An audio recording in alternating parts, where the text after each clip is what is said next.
आप सबको जय मसीह की।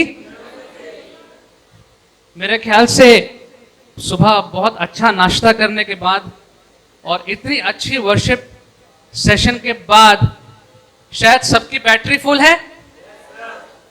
वो बहुत जरूरी है बैटरी फुल होना। और मेरा सेशन इस वक्त है तो उसका लाभ मुझे मिलेगा क्योंकि आप सबकी बैटरी फुल है। आप लोग सब यहां पे क्यों आए? कल से आप लोग यहां पे हैं। कोई बता सकता है एक व्यक्ति क्यों आए हैं यहां पे? आप बताइए, जोर से बताइए।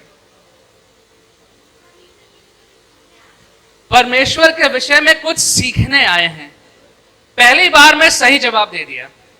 हम सब यहां पे कुछ सीखने आए हैं और शायद कुछ ऐसा सीखने आए हैं जो हमें समानता नहीं सीखने को मिलता है। नहीं तो इतनी दूर क्यों आते और इतना दूर यहां पे आए कि यहां से वापस भाग भी नहीं सकते। हम तो गूगल मैप देख के आ रहे थे, सुबह सुबह 1 घंटा पहले निकले वृंदावन योजना से और गूगल मैप थोड़ा आगे भी निकल गए थे। फिर उस लेडी ने कहा नहीं नहीं वापस मुड़िए। गूगल मैप वाली मैडम ने कहा वापस मुड़िए। फिर वापस मुड़ के इधर आ गए और आप सबके बीच में आके मुझे बहुत अच्छा लग रहा है। मैं टीचर हूं, पास्टर भी हूं। मैं सेंट एग्नेस, जैसा कि बताया, Saint Agnes Loreto school Lucknow में है, चारबाग के पास। मैं वहां 11th-12th को पढ़ाता हूं, अकाउंट्स एंड कॉमर्स पढ़ाता हूं। और मैंने यूनियन बिब्लिकल सेमिनरी पुणे से 4 साल का बीडी कोर्स भी किया है, इसलिए मैं पास्टर भी हूं। और मुझे खास तौर से जवानों के बीच में वचन की शिक्षा देने का मुझे परमेश्वर ने ये एक वरदान दिया है। प्रचार का तो ज्यादा नहीं, लेकिन पढ़ाने का। तो इस वक्त मैं यहाँ पे आप सबके साथ हूं और मैं भी आपसे सीख रहा हूं। आप सब स्टूडेंट्स हैं, आप लोग स्टूडेंट्स हैं। बीच में गड़बड़ करेंगे तो डांट भी देंगे थोड़ा सा। नहीं, डांटेंगे नहीं, बिल्कुल ना देंगे। आपके स्क्रीन पर एक सवाल है, ठीक है? क्या यह सवाल आपने कभी पूछा है अपने आप से, या किसी ने आपसे पूछा है, या आपने किसी से पूछा है? क्या ईश्वर का अस्तित्व है? अब आप कहेंगे इतनी अच्छी वर्शिप के बाद आपने ऐसा सवाल पूछ दिया।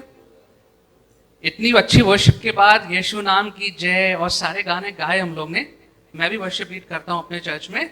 और अब ये तो आप हमको एकदम स्टोन एज में ले आए, ऐसा सवाल पूछ दिया। लेकिन ये सवाल मन में आता है। भाई कह रहे हैं कि मैं थोड़ा सा ऊपर चला जाऊं, ठीक है? ये अब ठीक है, ओके। ये सवाल मेरे मन में तो आया था। क्या आपके मन में आया है कभी? बिल्कुल आया होगा।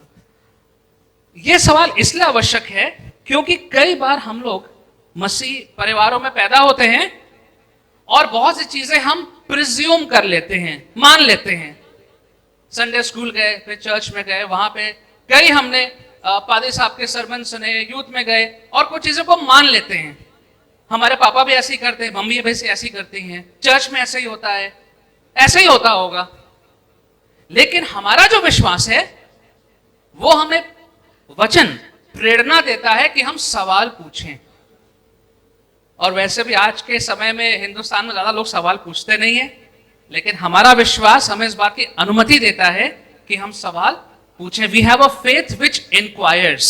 हमारा विश्वास हमें अनुमति देता है कि अपने विश्वास के बारे में जाने और पूछें और उसका जवाब वचन में ढूंढे। बहुत आवश्यक सवाल हमारे सामने है कि क्या परमेश्वर का अस्तित्व है?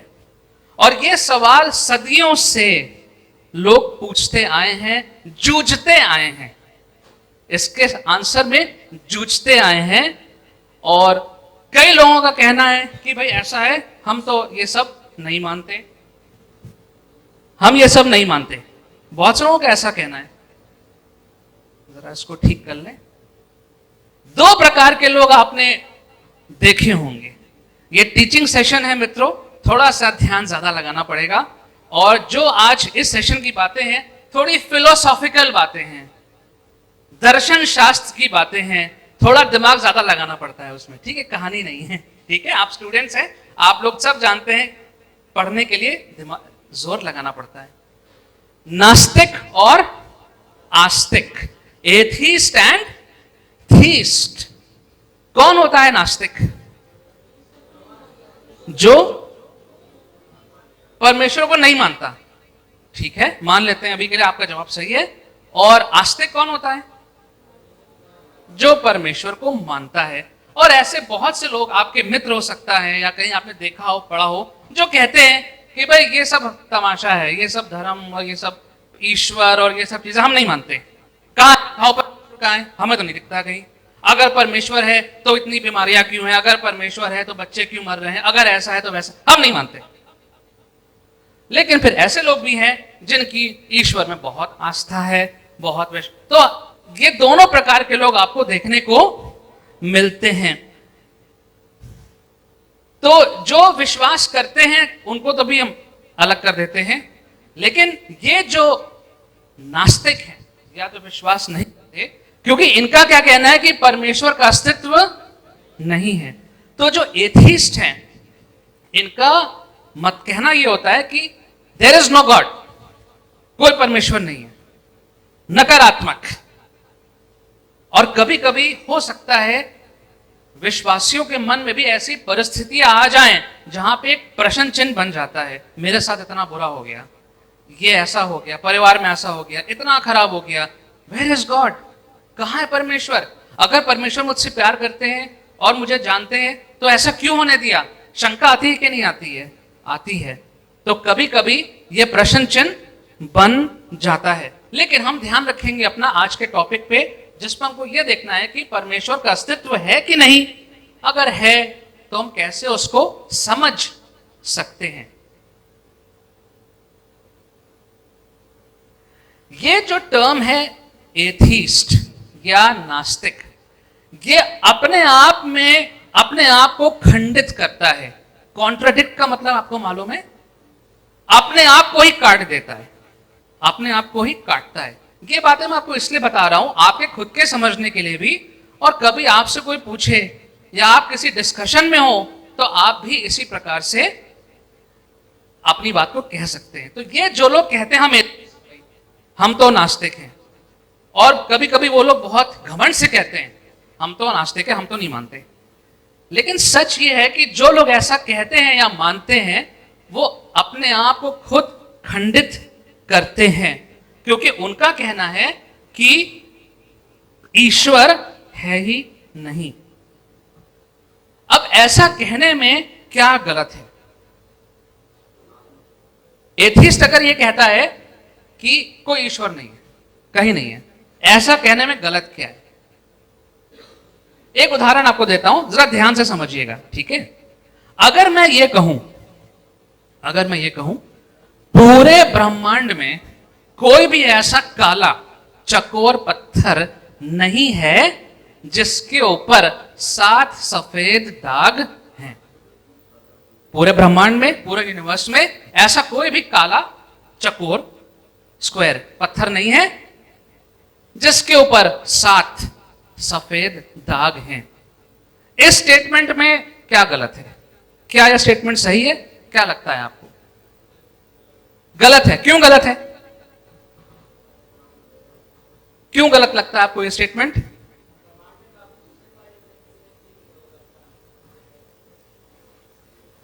इस साइड से कोई जवाब?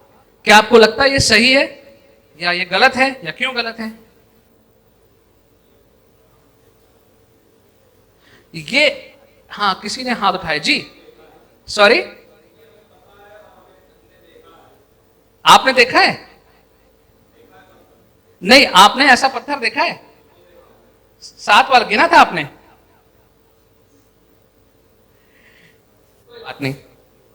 ये स्टेटमेंट जब सच हो सकता है जिसको ब्रह्मांड की अनलिमिटेड नॉलेज हो, जिस यूनिवर्स की बात कर रहे हैं, पूरा यूनिवर्स, जिसको यूनिवर्स की पूरी नॉलेज है एक एक चीज की, वो ये कह सकता है कि हाँ, मैंने पूरा ब्रह्मांड देखा है जहां से जहां तक है, और वहां मैं इसलिए कह सकता हूं कि ऐसा कोई पत्थर नहीं है। तो जो एथिस्ट होते हैं वो कह रहे हैं देयर इज नो गॉड, तो वो कब कह सकते हैं? जब उन्हें पूरे ब्रह्मांड की फुल नॉलेज हो। लेकिन उनको नॉलेज किसी को भी नहीं है, साइंटिस्ट को भी नहीं है।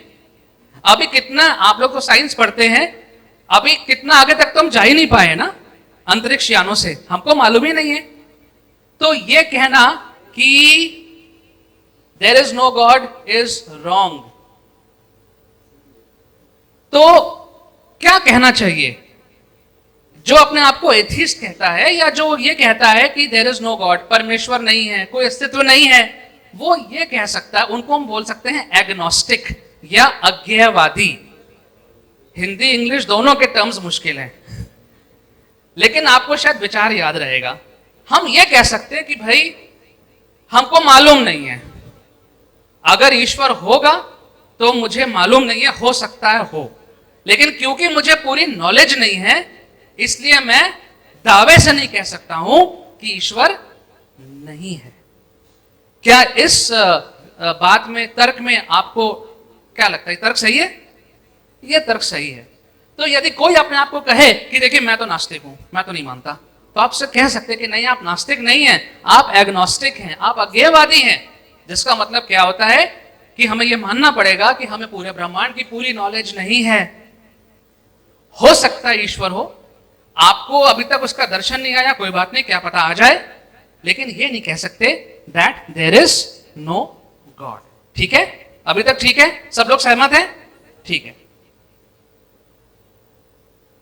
अब ये जो विचार मैंने अभी थोड़े से आपके सामने रखे कि ईश्वर कौन है भी कि नहीं है, है तो कहां है, तो ईश्वर से संबंधित इन विचारों से क्या मनुष्य पर कोई प्रभाव पड़ता है? क्या आप पे प्रभाव पड़ता है? जो भी ये सवाल जवाब हैं, विचार हैं ईश्वर को लेकर के, ईश्वर के अस्तित्व को लेकर के, ईश्वर है कि नहीं है तो कहां है, कैसे हैं, कभी दिखे नहीं, कभी, तो क्या इन सवालों से आप पे कोई प्रभाव पड़ता है? मनुष्य पे कोई प्रभाव पड़ता है कि नहीं पड़ता है? पड़ता है। कैसे पड़ता है? थोड़ा जवाब इस तरफ से आए तो अच्छा रहेगा। कि कोई प्रभाव नहीं पड़ता, कोई फर्क नहीं पड़ता, ईश्वर है या नहीं है, होगा भी तो पता नहीं, हमें फर्क नहीं पड़ता। क्या ऐसा है? फर्क पड़ता है? क्या फर्क पड़ता है? कोई बताना चाहेगा? जी बताइए।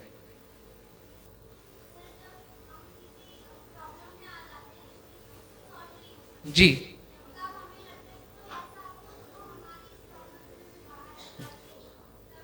ठीक है, आपने एक उदाहरण दिया, बहुत अच्छा उदाहरण दिया। किसी मुसीबत में फंस गए हैं और हम नहीं कर पा रहे हैं, तो ऐसा हो जो मेरी कर दे, मेरी कोई मदद कर दे। कोई और जवाब? क्या प्रभाव पड़ता है? जी बताइए। होप, आशा। आशा, बहुत अच्छा जवाब दिया आपने, बहुत अच्छा जवाब दिया।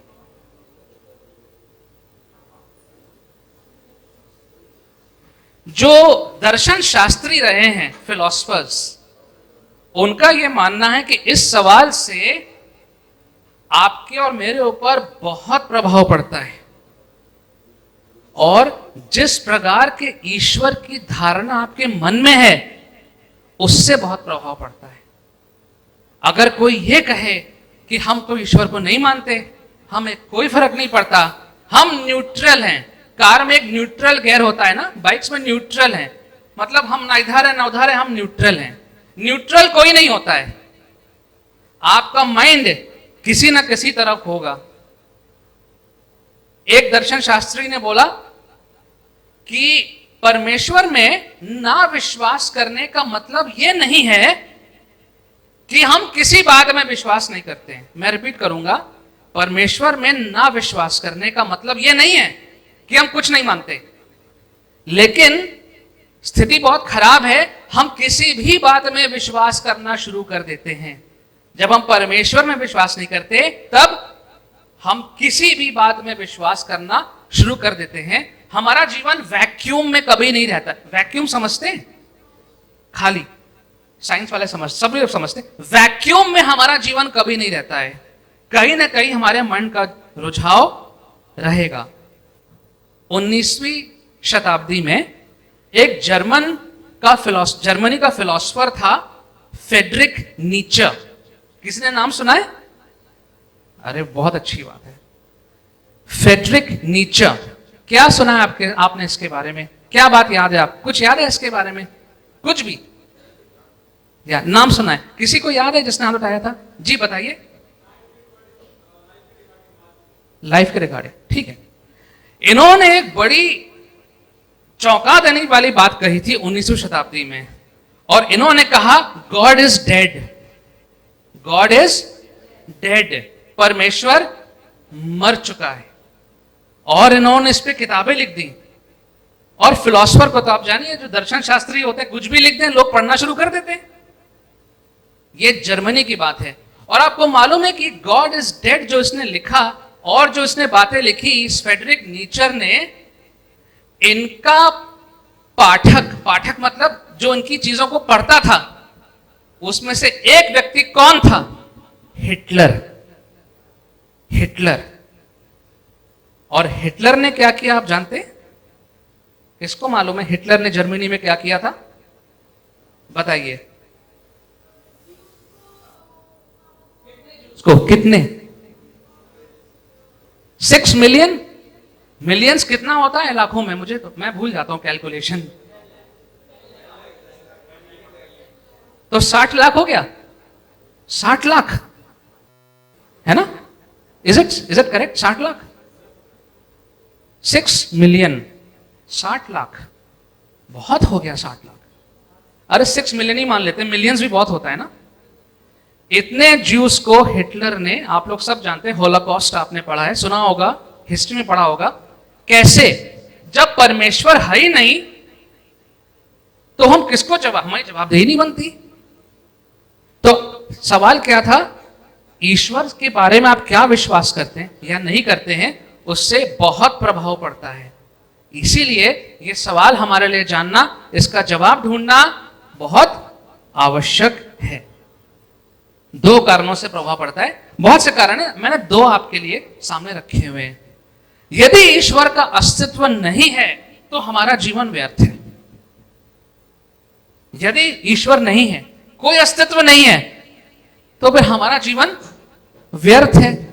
हमारा अंत मृत्यु में होना अभिषिक्त है, डेस्टिन्ड है। सबकी मृत्यु होगी, ये जानते हैं। कोई ऐसा तो नहीं है जो हमेशा रहने वाला है यहां पृथ्वी पर, कोई नहीं ना। तो सभी की मौत होनी है। कुछ अधिकतर लोग बुढ़ापे में मरेंगे, कुछ 20 जवानी मर जाएंगे, कुछ 40, कहीं ना कहीं तो मरेंगे। बीमारी कोरोना से कितने लोग मर गए, है ना। तो हमारा अंत मृत्यु में होना है, तो क्या फर्क पड़ता है? हमारा कैसा जीवन जीते हैं क्या फर्क पड़ता है? हम अच्छा जीवन बिताएं, बुरा जीवन बिताएं, गलत काम करें, क्या फर्क पड़ता है? किसको जवाब देना है? किसी को नहीं। क्या फर्क पड़ता है? जीवन का कोई अर्थ नहीं है। विज्ञान, ज्ञान, शांति का मार्ग, इसका कोई परिणाम मिलने वाला नहीं है। जो लोग शांति की खोज कर रहे हैं, जो लोग शांति का प्रचार कर रहे हैं, जो लोग विज्ञान में काम कर रहे हैं, ज्ञान है, टीचिंग है, इसका क्या फायदा जब ईश्वर ही नहीं है? इसका कोई रिजल्ट नहीं निकलने वाला है, कोई परिणाम नहीं निकलने वाला है, तो फिर क्यों करें? तो पूरा जीवन आपका व्यर्थ हो जाएगा कि नहीं? पूरा जीवन व्यर्थ हो जाएगा। और यदि नास्तिकवाद सच है, यदि, तो जीवन हमारा अर्थहीन है। हमारे जीवन में कोई अर्थ नहीं है। There is no meaning in life. आप रोज सुबह उठते हैं, स्कूल कॉलेज जाते हैं, या आप नौकरी करते हैं तो वहां जाते हैं। आप यहां पे आए हैं 3 दिन के लिए, फिर आप वापस जाएंगे, फिर कुछ करेंगे। आपके माइंड में कुछ प्लान्स होंगे जीवन के लिए। हो सकता है आप में से कुछ लोग सेवाकारी में जाना चाहते हो, लेकिन अगर ईश्वर ही नहीं है या उसके बारे में हमें क्लियर माइंड में नहीं है, तो फिर ये सब बातें व्यर्थ है ना। आगे बढ़ते हैं। यदि ईश्वर का अस्तित्व नहीं है तो हमें पूरा जीवन, आपने बोला था ना होप, आपने बिल्कुल सही बोला था, हमें पूरा जीवन आशाहीन होके जीना पड़ेगा। और वैसे भी आज का समय जो हमारा आ गया है, धीरे धीरे हमारे जीवन से आशा कम होती जा रही, निराशा बढ़ती जा रही है। जो चीजें हमारे देश में हो रही हैं, विदेश में हो रही हैं, आप लोग सब न्यूज पढ़ते हैं, जवान लोग हैं, नौकरियां नहीं हैं। आप लोग जब तक पहुंचेंगे आगे, नौकरियां बहुत मुश्किल हैं। वो बता, अलग बात है कि परमेश्वर के बच्चे हैं तो परमेश्वर अलग से आपको ब्लेस करेगा, ये हमारा विश्वास है। लेकिन जो सच है वो ये है कि बहुत निराशापूर्वक माहौल पूरे दुनिया में बना हुआ है। यूक्रेन और रशिया का वॉर, मिडिल ईस्ट में कुछ कुछ होता रहता है, हमारे वहां कुछ कुछ, सब जगह कुछ कुछ गड़बड़ है। कहां जाएं? अगर सोच ले कि हम भैया भारत छोड़ दें, हम यहां चले जाएं, वहां जहां जाएंगे वहां रेसिज्म में आप फंसेंगे। रेसिज्म है ना, वहां आपको फंसा देंगे, ये काले हैं, ये गोरे हैं, ये भारत के हैं। तो जहां जाइए आपको निराशा ही मिलेगी। जो हमारी कमियां हैं, गलतियां हैं, कमजोरियां हैं, उनसे छुटकारा कैसे मिलेगा? कभी नहीं मिलेगा, क्योंकि ईश्वर तो है ही नहीं। कौन छुटकारा दिलाएगा?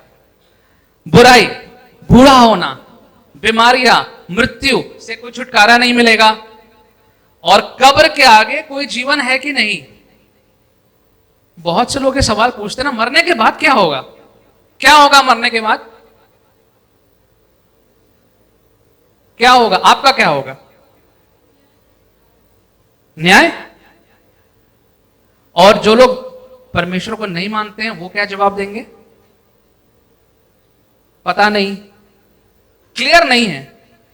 कुछ लोग क्या बोलेंगे? देखिए भैया, जो है सब यही है ना, यही जीना, यही मरना है, आगे क्या होगा हमें नहीं पता। लेकिन हमें मालूम है, जो लोग वचन पे विश्वास करते हैं, प्रभु पे विश्वास करते हैं, उनको मालूम है कि मृत्यु के बाद हमारा दूसरा जीवन और अनंत काल का जीवन है। ये it's a matter of hope, ये हमारे लिए विश्वास की बात है। तो यदि ईश्वर का अस्तित्व ही नहीं है तो फिर ये आशा भी नहीं होगी। तो फिर जीवन में 60-70 साल जी के क्या करेंगे? क्या करेंगे जी के? So many people who commit suicide, who die by suicide, they die because there is no hope. कितने लोग जो है वो आत्महत्या कर लेते हैं? क्यों करते हैं? क्योंकि उनको लगता है कि अब जीवन में कोई आशा नहीं है। लेकिन परमेश्वर की वजह से, परमेश्वर के अस्तित्व की वजह से और परमेश्वर के आपके जीवन में उपस्थिति की वजह से आपके जीवन में क्या है? आशा है। You have hope and you have meaning in life. आपके जीवन में अर्थ है। अगर परमेश्वर नहीं है, परमेश्वर का अस्तित्व नहीं है, तो आपके जीवन में कोई मीनिंग नहीं है, कोई अर्थ नहीं है। अब थोड़ा सा आगे बढ़ते हैं और थोड़ा सा रास्ता और मुश्किल हो जाएगा, थोड़ा सा और ध्यान लगाना पड़ेगा। अभी बैटरी कितनी बची है? अभी भी फुल है? 98% शायद हो गई होगी ना, 98। ठीक है, आगे बढ़ते हैं, आगे बढ़ते हैं। Do you want to live such a hopeless life? क्या आप ऐसा निराशावादी जीवन जीना चाहते हैं जहां पे मालूम नहीं कल क्या होगा, यहीं पे खत्म हो जाएंगे, बीमारियां हैं, दुख तकलीफ है, और मृत्यु के बाद क्या हो कुछ नहीं पता, निराशा? No one wants. ठीक है, आप में से कोई भी नहीं चाहता कि ऐसा निराशा से भरा हुआ जीवन हम व्यतीत करें। परमेश्वर भी नहीं चाहता, परमेश्वर भी नहीं चाहता। Now we will make a case for creator. मतलब हम परमेश्वर का अस्तित्व है इस बात को हम सीखेंगे और उसका एक केस बनाएंगे। केस का मतलब जैसे कोर्ट केस होता है तो वकील लोग, कोई वकालत करना चाहता है, आगे कोई लॉ करना चाहता है, एक हाँ दो लोगों ने हल खाया, तो आपको केस बनाना पड़ता है, पूरा स्टडी करना पड़ता है। तो हम भी एक केस बनाएंगे सिर्फ एक सीखने के लिए। ठीक है, it is only an example, सीखने के लिए कि परमेश्वर का अस्तित्व हम कैसे समझें अपने लिए, और अगर कभी किसी को सिखाना हो तो आप भी कैसे किसी को सिखा सकते हैं। केस फॉर अ क्रिएटर, परमेश्वर के अस्तित्व के लिए हम एक केस बनाएंगे। गॉड मेक्स, सबसे पहली बात हमें क्या सीखनी है? God makes sense of the origin of the universe. मतलब कि हमारा जो ब्रह्मांड है वो आरंभ कैसे हुआ, जो पूरा ब्रह्मांड है उसकी जो आरंभ की बात है वो परमेश्वर में ही समझ में आती है, नहीं तो समझ में नहीं आएगी ब्रह्मांड कहां से आया, क्यों आया। डिस्कवरी चैनल आप लोग देखते हैं, नेशनल ज्योग्राफिक देखते हैं, साइंस आप लोग पढ़ते हैं, कभी सोचा है कहां से आया, क्यों आया। इतना सब कुछ दुनिया है, इतनी बड़ी दुनिया है, और दुनिया के आगे इतने प्लैनेट्स हैं, और भी डिस्कवर करते जा रहे हैं ना, कुछ कुछ और ग्रहों को डिस्कवर कर रहे हैं, और कहां कहां पे हमारा मिशन जा रहा है, और आगे का तो मालूम ही नहीं क्या है ना। तो इन सब का क्या मतलब है, it makes no sense, only it makes sense in God. जब परमेश्वर के दायरे में हम देखेंगे, सीखेंगे, तब इन बातों का हमें कुछ मतलब समझ में आएगा। अब ब्रह्मांड आखिर आया कहां से, ये कभी आपने सवाल पूछा अपने आप से, कभी पूछा किसी ने, जब साइंस पढ़ रहे थे, जब फिजिक्स पढ़ रहे थे या पढ़ रहे थे, आपने पूछा, शायद औरों के मन में आया, लेकिन कभी ध्यान से, लेकिन आज सोचिए, जब यहां पे बैठे हैं तो सोचिए ये कहां से आया। हां, अब आप कहेंगे कि अरे बाइबल में तो सब दिया है ना, उत्पत्ति में वो तो दिया हुआ है, लेकिन वो तो हमेशा मान लेते हैं ना, और वो सही भी है, लेकिन फिर भी हमारे मन में जब सवाल आते हैं तो इसी प्रकार से आते हैं। ठीक है, नास्तिक कहेगा ये तो हमेशा सही था, अगर ब्रह्मांड का कोई आरंभ नहीं था तो इसका मतलब ब्रह्मांड में भूतकाल में अनंत घटनाएं घटी होंगी। अब थोड़ा ध्यान लगाना पड़ेगा, ठीक है, थोड़ा ध्यान लगाना पड़ेगा। नास्तिक क्या कहेगा, ये तो हमेशा से था, जब कोई बनाने वाला ही नहीं है, जब कोई ईश्वर ही नहीं है, सृष्टि तो हुई नहीं। नास्तिक क्या कहेगा, सृष्टि तो हुई नहीं, जैसा उत्पत्ति में लिखा हुआ है, God created heavens and the earth, तो ये तो पहले से था, हमेशा से था। कौन कहेगा, नास्तिक कहेगा। अब इसमें दर्शन शास्त्री क्या कहेंगे, या जो फिलोसफर्स हैं या जो थिंकर्स हैं वो क्या कहेंगे कि अगर ब्रह्मांड का कोई आरंभ नहीं था, ध्यान से समझिएगा, अगर ब्रह्मांड का कोई आरंभ नहीं था, मतलब ये हमेशा से था, जैसा कि नास्तिक बोलते हैं, तो इसका मतलब यह है कि ब्रह्मांड में भूतकाल, भूतकाल मतलब पास्ट, ब्रह्मांड में भूतकाल में अनंत घटनाएं घटी होंगी। अब आप रिवर्स करते जाइए, रिवाइंड ना, रिवाइंड, कल क्या हुआ था, परसों क्या हुआ था, 10 साल पहले क्या हुआ था, याद है किसी को, 20 साल पहले क्या याद हो, जो बुजुर्ग लोग हैं उनको याद होगा, 100 साल पहले क्या हुआ था। ठीक है, इतिहास भी आपको एक हद तक लेके जाएगा, उसके पहले क्या हुआ था। ठीक, जब पृथ्वी का शेप आ रहा होगा, डायनासोर्स, डायनासोर्स थे ना एक जमाने में, उससे पहले क्या था, तो ये पहले क्या था, पहले क्या था, पहले क्या था। तो दर्शन शास्त्री ये कहेंगे कि आप अनंत काल में, भूतकाल में नहीं जा सकते।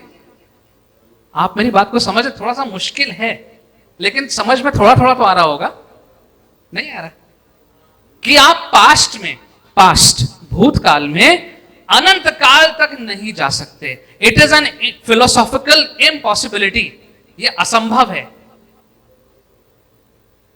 डेविड हिल्बर्ट, जो कि बहुत बड़े मैथमेटिशियन, बहुत, आप गूगल कर लीजिएगा, डेविड हिल्बर्ट बहुत बड़े मैथमेटिशियन, गणितज्ञ हैं, इन्होंने बोला, मैथमेटिक्स के दृष्टि से इन्होंने बोला कि भूतकाल की घटनाएं अनंत काल में नहीं हो सकती। From the point of mathematics it is impossible. Maths में इंटरेस्ट है, इन्फिनिटी, इन्फिनिटी और रिसर्च करिएगा, और मैथ्स भी ये कहेगी कि आप अनंत काल तक इन्फिनिटी में नहीं जा सकते, अनंत काल में नहीं जा सकते। ये डेविड हिल्बर्ट ने कहा, जो महान गणितज्ञ थे। अब एक उदाहरण लेते हैं, किस किस ने इस थ्योरी को पढ़ा है, थ्योरी, बस इतने लोगों ने पढ़ा है, बाकी लोग साइंस क्लास में, स्कूल में क्या कर रहे थे। आप बताइए, बिग बैंग थ्योरी में क्या पढ़ा आपने, कुछ याद है थोड़ा बहुत, कैसे फॉर्म हुआ था। एक विस्फोट हो गया था, बहुत बड़ा विस्फोट हो गया था। ओके, तो बिग बैंग थ्योरी मैं बहुत बेसिक बता रहा हूं, मैं साइंस का टीचर नहीं हूं, लेकिन जो मैंने भी पढ़ा कि एक विस्फोट हुआ था, एक बहुत बड़ा विस्फोट हुआ था, और उस विस्फोट के बाद ये धीरे धीरे एवोल्यूशन, साइंस आपको एवोल्यूशन पढ़ाती है। पहले हम बंदर थे, फिर वो धीरे धीरे हम इंसान बन गए, ठीक है, और अभी भी हम इवॉल्व हो रहे हैं, अभी भी हम इवॉल्व हो रहे हैं, अभी भी हम, अब पता नहीं आगे और क्या बन जाएंगे, साइंस ये बताते हैं। तो बिग बैंग हुआ, बहुत बड़ा विस्फोट हुआ, और उस विस्फोट के बाद धीरे धीरे धीरे लाखों हजारों वर्ष, साइंस आपको ये बताएगी, ठीक है। लेकिन सवाल यह है वो विस्फोट किया किसने, वो विस्फोट हुआ कैसे, ये कभी सोचा आपने? There has to be a first cause. There has to be a first cause. एक ऐसा कारण होना चाहिए जिससे पहले और कोई कारण ना हो। थोड़ा सा और दिमाग लगाना पड़ेगा, थोड़ा हिंदी में समझाना इसको और मुश्किल हो रहा है, बट मैं कोशिश कर रहा हूं, आप भी मेरे साथ कोशिश करिए। बिग बैंग थ्योरी, विस्फोट हुआ, सवाल ये है वो विस्फोट किसने किया? अगर किसी और कारण से हुआ तो वो कारण कहां से आया? उसको किसने किया तो वो कारण कहां से आया? समझ रहे हैं? तो हमें एक ऐसा कारण चाहिए जिसका कोई कारण नहीं होना चाहिए। वी नीड एन अनकॉज्ड कॉज, कोई ऐसा कारण जिसका और कोई कारण नहीं होना चाहिए।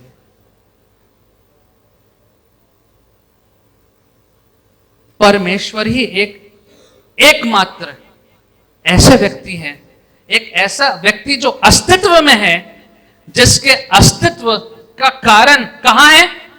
उसके स्वयं में है। परमेश्वर के अस्तित्व का कारण उनके स्वयं में। God is the only being in existence whose reason for existence is in himself. हम सबका अस्तित्व किसी और कारण से है, हमारे मां बाप की वजह से। ये लैपटॉप जो बना ये कहां से आया? इसको बनाया किसी ने। ये पॉइंटर मेरे हाथ में कहां से आया? इसको बनाया किसी ने। जिसने पॉइंटर बनाया उसको भी किसी ने बनाया, ठीक। लेकिन परमेश्वर ही एकमात्र ऐसे व्यक्ति हैं, व्यक्तित्व हैं, जिनके अस्तित्व का कारण कहां है? उनके स्वयं में है। His reason for existence is in himself. और परमेश्वर हमारा फर्स्ट कॉज है, पहला कारण है, उनके पीछे कोई नहीं। अपोलो 8 यूएसए, अमेरिका ने 24 दिसंबर 1968 में यह अंतरिक्ष यान भेजा था, ठीक है। Frank Borman, William Anders, Jim Lovell, ये 3 अंतरिक्ष यात्री एस्ट्रोनॉट्स इस पर थे, ठीक। ये उन्हीं की खींची हुई तस्वीर है जब वो लोग चंद्रमा की सतह पर पहुंच गए, ठीक है। क्रेटर्स है ना, मून का सरफेस है। जब वो लोग चंद्रमा की सतह पर पहुंच गए और वहां से उन्होंने, अब आपको प्रोजेक्टर में नहीं दिख रहा है, लेकिन अगर आप लैपटॉप पे देखेंगे तो पृथ्वी आपको नीली दिखेगी, ब्लू। आप नेट पे चेक कर लीजिएगा, ठीक है, अपोलो 8 चेक कर लीजिएगा। तो जब उन्होंने उस नीली पृथ्वी को उभरते हुए देखा, तो इमेजिन करिए आप एक उसके अंदर हैं, सैटेलाइट के अंदर बैठे हुए हैं, और आप मून पे हैं, और धीरे से आपको क्या दिख रहा है कि जो पृथ्वी है, बिकॉज मूवमेंट ऐसे ही होता है वहां पे हेवनली बॉडीज का, तो पृथ्वी जो है वो सामने आपको उभरती भी दिखी, ठीक है। और जब उन्होंने वो दृश्य को देखा, जब उस दृश्य को देखा, तो उन्होंने सबसे पहले क्या कहा? अब मेरे पास रिकॉर्डिंग है, लेकिन मैं देखता हूं अगर वो रिकॉर्डिंग इस माइक में आ सकती है, ठीक है, कोशिश करता हूं। We are now approaching lunar sunrise.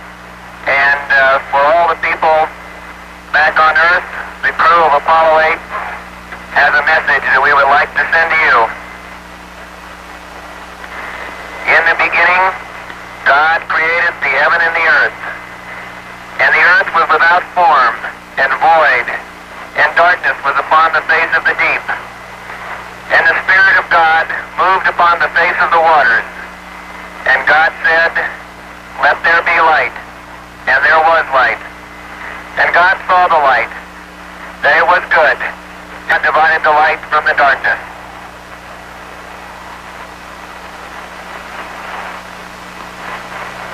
And God called the light day, and the darkness he called night, and the evening and the morning was the first day. And God said, "Let there be a firmament in the midst of the waters, and let it divide the waters from the waters." And God made the firmament, and divided the waters which were under the firmament from the waters which were above the firmament. And it was so. And God called the firmament heaven, and the evening and the morning were the second day.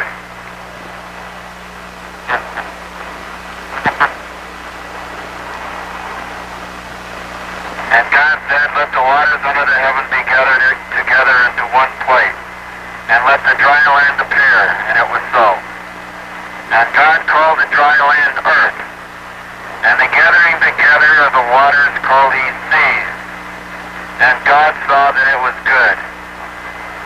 And from the crew of Apollo 8, we close with good night, good luck, a Merry Christmas, and God bless all of you on the good earth. जब इन तीनों ने पृथ्वी को देखा तो इतना स्तब्ध हो गए और उन्होंने क्या कहा? इन्होंने कहा, in the beginning God created the heavens and the अर्थ। कहां लिखा है ये? उत्पत्ति 1:1। In the beginning God created the heavens and the अर्थ। उसके अलावा वो कुछ बोल ही नहीं पाए, कुछ नहीं कह पाए। कितना कैसा मोमेंट रहा होगा उनके लिए, है ना, कि पृथ्वी दिख रही है, वहां से पृथ्वी दिख रही है और वो मून पे है, मून की सतह पे है, और जहां से आए वो दिख रही है, और उनके माइंड में सबसे पहले क्या आया? आदि में परमेश्वर ने आकाश और पृथ्वी को बनाया।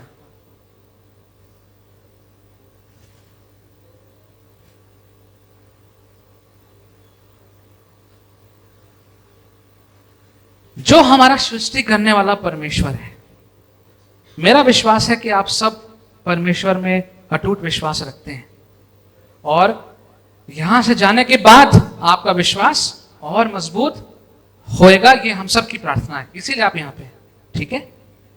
जो हमारा सृष्टि करने वाला परमेश्वर है वो हमारे वचन में रिवील्ड है।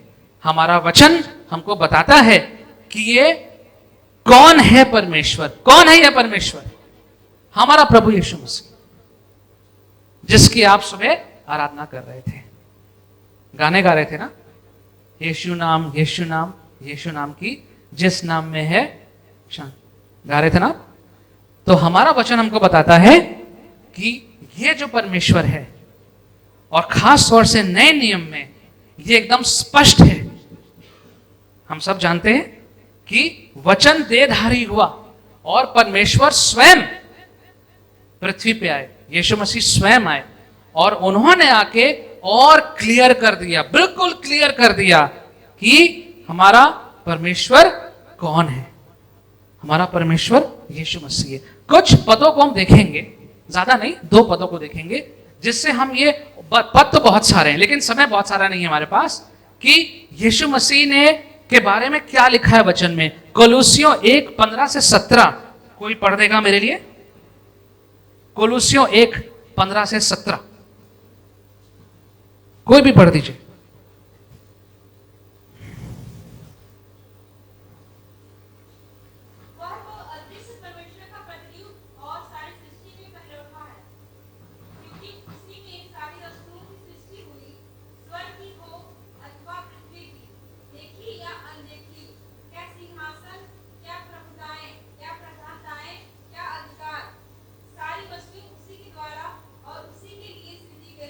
सारी सृष्टि किसके द्वारा हुई है? ये उसी को किसके लिए बोला जा रहा है? प्रभु यीशु के लिए बोला जा रहा है। सारी सृष्टि प्रभु यीशु मसीह के द्वारा हुई है। इंग्लिश की बाइबल है किसी के पास? आप इंग्लिश में पढ़ दीजिए वही वाला पैसेज प्लीज, जोर से। यस।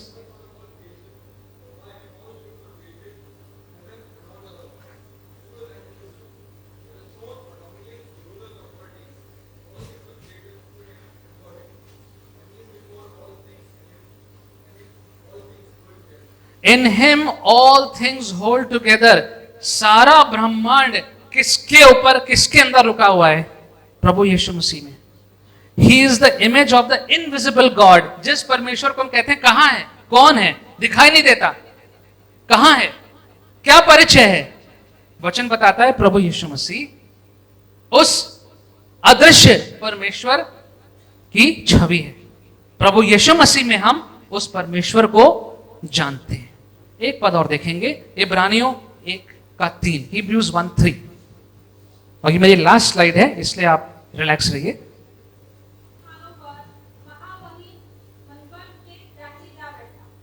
वो उसके तत्व की छाप है। कौन किसके तत्व की छाप है? He is the radiance of God. He is the exact representation of God. English में लिखा हुआ है, ठीक है, thank you. Exact representation of God, परमेश्वर की छवि, एग्जैक्ट। तो अगर आपने यीशु को देख लिया तो आपने परमेश्वर को जान लिया।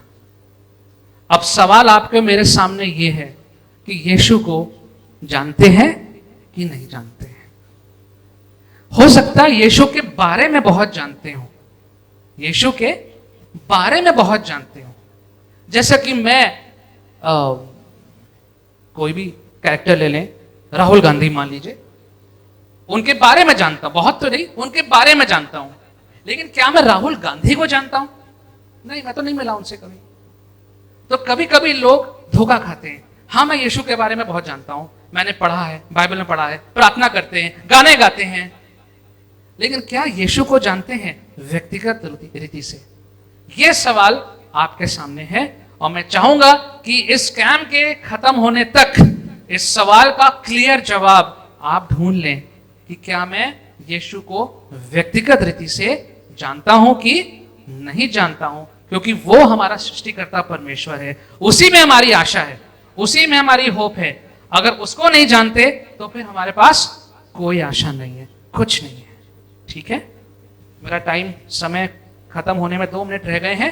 यदि और कोई सवाल है तो आप इस वक्त पूछ सकते हैं, या कोई कमेंट करना चाहे, कोई विचार रखना चाहे तो रख सकते हैं। भाई गुरु आ रहे हैं सामने, कुछ सवाल बाद में, सवाल बाद में, ठीक है, ठीक है। तो मैं अंत में 2 मिनट मेरे पास है, एक कहानी से खत्म करता हूं, ठीक है? कहानी सुनेंगे? ठीक है।